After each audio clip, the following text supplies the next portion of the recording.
తొక్కు కొడుకు. వీడికి జరగరాందేమైనా జరిగితే నేనేమైపోవాలి? ఏమీ చేసుకోలేదు కదే. చావుని దగ్గర నుంచి చూసొచ్చాడు. చాలురా.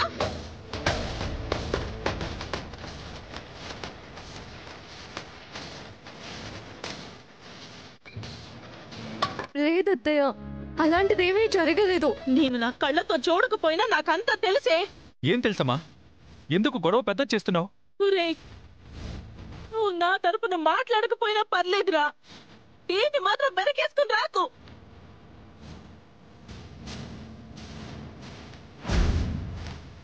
ఏంట్రా ఇది? నీ మెడ మీదకి మచ్చలా వచ్చింది. చెప్పు, ఏం జరగలేదంటున్నావు కదా? చూడన్నయ్య, చూడు.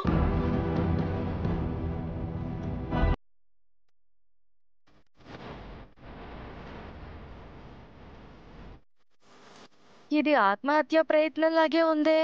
చిన్నత్తయ్య, నేనేం ఊరేసుకోలేదు అత్తయ్య. వెనక నుంచి ఎవరో తాడుతో బిగించి నన్ను చంపాలని చూశారు.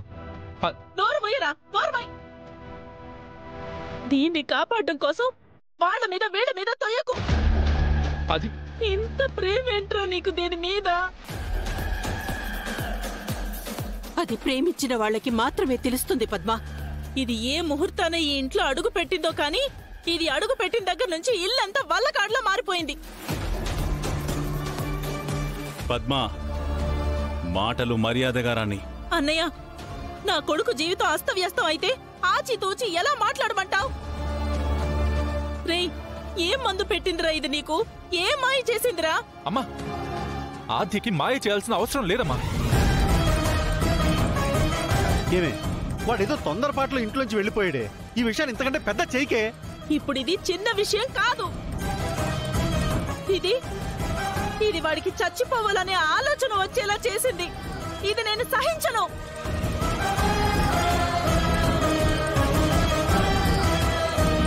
తల్లిగా నీ వాదనలో న్యాయం ఉంది, కానీ ఆద్య కూడా మనింటి కోడలే కదా. మనలో మనం సర్దుకుపోవాలి. కొంపలు ముంచేది కోడలలా అవుతుంది.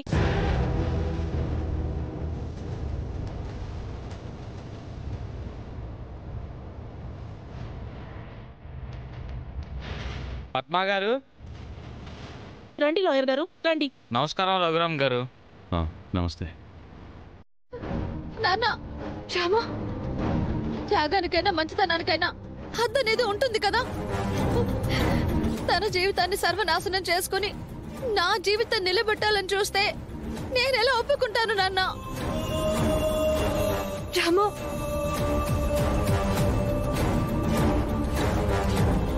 నాకు తన జీవితం కూడా ముఖ్యమే కదా. రమా, ఒకసారి నేను నువ్వా బాధ్య. ఆపు, మాట్లాడకు, నన్ను మాట్లాడనివ్వు.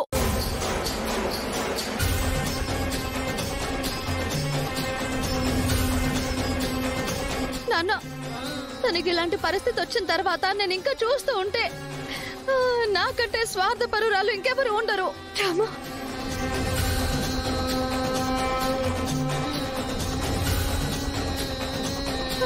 ఆద్య ఏంటో మీ అందరికీ తెలియాలి నాన్న. తను ఏ తప్పు చేయలేదని మీ అందరికీ తెలియాలి.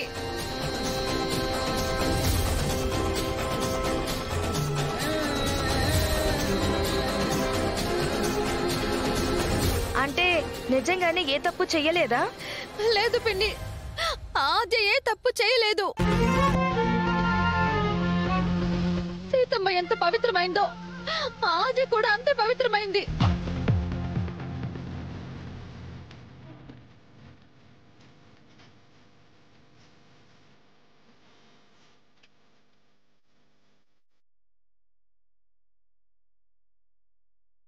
నేను అనుకుంటూనే ఉన్నాను. రెండు పడవల మీద కాళ్ళు పెడుతున్నావు. ఏదో ఒక రోజు బోల్తా పడతావు, చూసుకో. అసలు ఏం జరిగింది రామా? నాన్న, ఆద్య లేకపోయి ఉంటే ఈ పాటికి నేను చచ్చిపోయి చాలా రోజులు అయిపోయేది.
పగబట్టి నా జీవితాన్ని నాశనం చేయాలని చూశాడు.